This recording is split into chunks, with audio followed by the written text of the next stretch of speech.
کیا ہے. نہ صرف یہ کہ اللہ رب العالمین نے قرآن کا بیان احادیث کی شکل میں، بلکہ قرآن پر عمل کرنے والے ایسے گروہ کو بھی اللہ رب العالمین دنیا کے اندر رکھا ہے، برپا کیا ہے، جو قیامت تک باقی رہیں گے. یہاں تک کہ بڑے سے بڑے فتنے آئے، بڑی سے بڑی آندھیاں آئیں اور آئیں گی، یہاں تک کہ ساری دنیا کو ختم کرنے والے یاجوج ماجوج بھی پیدا ہو جائیں گے، تب بھی اس گروہ جماعت کو ختم نہیں کر سکتے. وہ اللہ کے حکم سے باقی رہے گی، یہاں تک کہ جب اللہ چاہے گا تو وہ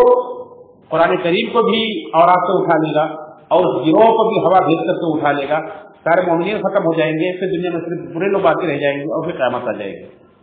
اس طرح سے اللہ رب العالمین کی حفاظت کا جو ذمہ لیا ہے، جو وعدہ کیا ہے،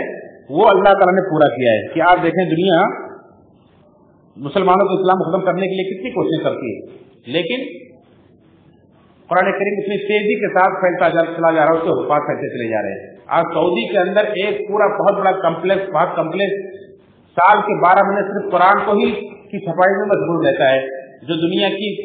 100 سے زائد زبانوں میں قرآن کریم کے ترجمے اور اس کے ٹرانسلیٹ کی تفسیریں ہیں دنیا کے اندر پھیلانے میں مشغول ہے. اور دنیا کے اندر دوسرے ممالک جو کوششیں ہو رہی ہیں وہ تو اپنی جگہ پر ہیں، صرف وہاں سے سال کے 12 مہینے ایک پورا کمپلیکس قرآن کریم کی خدمت کے لیے ہی معمور ہے. تو اس طرح سے اللہ رب العالمین نے قرآن کریم کو اس طرح سے اپنی حفاظت میں لیا ہے اور دنیا کے لیے بڑا چیلنج ہے، اور یہ معجزہ دنیا دیکھ رہی ہے.